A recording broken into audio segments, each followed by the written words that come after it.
তো তোমরা সবাই জানো যে আমার এক্সাম স্টার্ট হয়ে গেছে। তো সত্যি কথা বলতে ভীষণই টেনশনের মধ্যে দিয়ে আছে, তার মধ্যে কিছু না কিছু আমার সাথে হয়েই যাচ্ছে। তো সকালবেলা চলে গেছিলাম পড়াতে। এবার কেন মানে এবার হয়তো সবাই বলবে যে কেন পড়াতে গেছিলে, এক্সাম যেহেতু।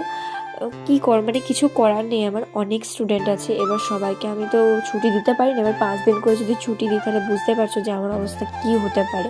তো প্রথম যখন আমি পরীক্ষা দিতে গেছিলাম কলেজে ফার্স্ট সেমিস্টারে, তখন আমি এটা করেছিলাম। তারপর যেটা হয়েছিল আমার সাথে বাকিটা পুরো ইতিহাস। তো আমি সেটা আর চাইনি, কোনোবারই দিই না তারপর থেকে আর।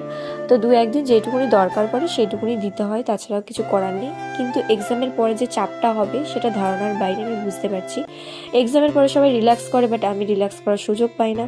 আর এখানে আমার বান্ধবীদের সাথে যাচ্ছিলাম, তখনই আমার একটা বান্ধবীর মনে পড়ে যে আমার জন্য সবাই ওকে SMS করে। সত্যি কথা বলতে এতটা ডিস্টার্ব করা উচিত না। আমাকে অনেকজনাই বলে, যাদের যাদের আমি ফলো করি তাদের তাদের সবাইকেই SMS করে। এবার তোমরা কেন এরকম করো আমি বুঝি না। তো যাই হোক না কেন, আমি এক্সাম দিয়ে বেরিয়ে পড়েছিলাম। এক্সামটা খারাপ হয়নি, ভালোই হয়েছিল। তো এখানে বাসের জন্য অপেক্ষা করছিলাম, আর বাস কখন আসবে কবে আসবে ধারণার বাইরে। অনেকক্ষণ ওয়েট করেছি, তারপরে আমরা আর কি বাস পেয়েছিলাম। তো যাই হোক ঠেলাঠালি করে বাড়ি আসলাম। তো আসার সময় একটা আইসক্রিম খেয়ে নিয়েছিলাম। আর বাড়ি এসে আমি রাত্রেবেলা যাচ্ছিলাম একটা নিমন্ত্রণ বাড়িতে, কারণ ওখানে আর কি কালী পুজোর নিমন্ত্রণ ছিল। তো ভেবেছিলাম যাবো না, কিন্তু বৌদিরা ভীষণ জোর করলো। তো সেহেতু আমি ভাবলাম যে যাই, একটু থেকে চলে আসবো রাত্রেবেলা খাওয়া দাওয়া করে।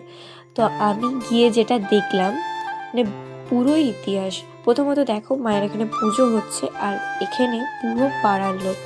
এত ভিড় এত ভিড়, মানে ওদের বাড়িতে জায়গা দেওয়া যাচ্ছে না, এত ভিড় হয়েছে। তো আমি তো দেখি আমার পুরো মাথায় হাত যে আমি কী করলাম।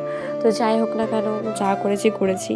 এবার তারপরে আর কি অনেকক্ষণ পরে একটা জায়গা পেয়েছি খেতে বসার। তো খেয়ে নিয়েছিলাম তাড়াতাড়ি, কারণ বাড়ি এসে তো পড়তেও বসতে হবে।